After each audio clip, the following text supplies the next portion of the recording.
தமிழகத்தில் 2026ஆம் ஆண்டு சட்டப்பேரவை தேர்தல் நடைபெற இருக்கக்கூடிய நிலையில் அதற்கு முன்னதாக எஸ்ஐஆர் மேற்கொள்ளப்படும் என தேர்தல் ஆணையம் அறிவித்திருந்தது.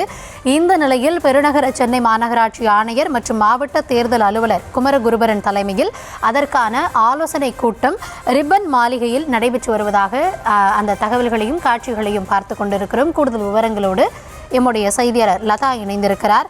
லதா, வணக்கம். இந்த ஆலோசனை கூட்டத்தில் யார் யாரெல்லாம் பங்கேற்றிருக்கிறார்கள், என்னென்ன முக்கியமான விஷயங்கள் ஆலோசிக்கப்படுகிறது, முழுமையான விவரங்களை வழங்கலாம்.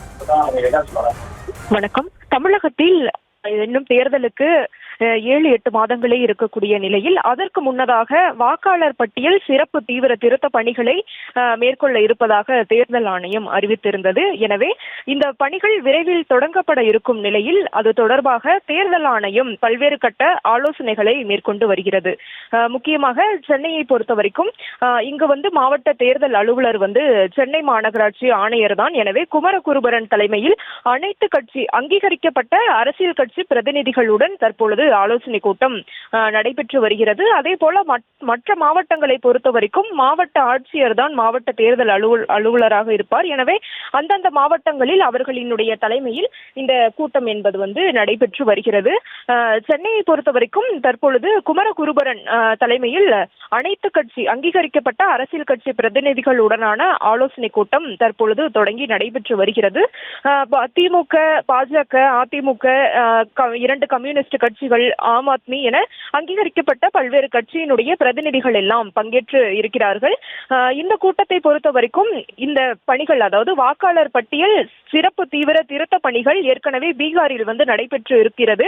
2வது கட்டமாக தான் தமிழகம் உள்ளிட்ட பல்வேறு மாநிலங்களில் நடைபெற இருக்கிறது. எனவே தமிழகத்தில் என்ன மாதிரியான முறையில் இதை நாம் மேற்கொள்ள இருக்கிறோம், இதில் ஏதேனும் இந்த செயல்பாடுகளில் ஒத்துழைப்பு வழங்குவது என பல்வேறு விஷயங்கள் தொடர்பாக மாவட்ட தேர்தல் அலுவலர் ஆலோசனை மேற்கொள்ள இருக்கிறார். அதே போல அரசியல் கட்சி பிரதிநிதிகளை பொறுத்த வரைக்கும் அவர்களினுடைய தரப்பு கோரிக்கை, இந்த வாக்காளர் பட்டியல் சிறப்பு தீவிர திருத்த பணியில் அவர்களுக்கு இருக்கக்கூடிய கோரிக்கைகள், அவர்களுக்கு இருக்கக்கூடிய சந்தேகங்கள் தொடர்பாகவும் அவர்கள் ஆலோசிக்க இருக்கிறார்கள். முக்கியமாக பார்த்தோம் அப்படின்னா இதற்கு பல்வேறு எதிர்ப்புகளை தெரிவித்து இருக்கிறது. முக்கியமாக அதிமுகவும் கூட இதை வரவேற்று இருந்தாலும் கூட இதில் எங்களுக்கு ஒரு வெளிப்படைத்தன்மை வேண்டும் என்ற ஒரு விஷயத்தையும் கூட குறிப்பிட்டு இருந்தார்கள். எனவே ஒவ்வொருவருக்கும் ஒவ்வொரு கோரிக்கைகள் இருக்கும். எனவே அவர்களினுடைய கோரிக்கைகள் என்ன, இது எப்படி நடத்த வேண்டும், இது எவ்வளவு வெளிப்படைத்தன்மையாக இருக்க வேண்டும் என்றெல்லாம் அவர்களினுடைய கோரிக்கையாக பல்வேறு விஷயங்களை அனைத்து கட்சி பிரதிநிதிகள் வைக்க இருக்கிறார்கள். அது மட்டும் இல்லாமல் இதில் பல்வேறு சந்தேகங்களும் கூட அவர்களுக்கு இருக்கும்.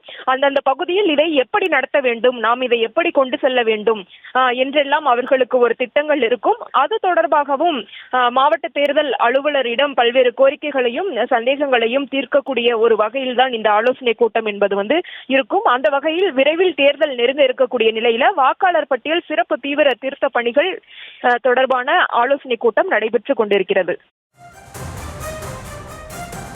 விவரங்களுக்கு நன்றி லதா.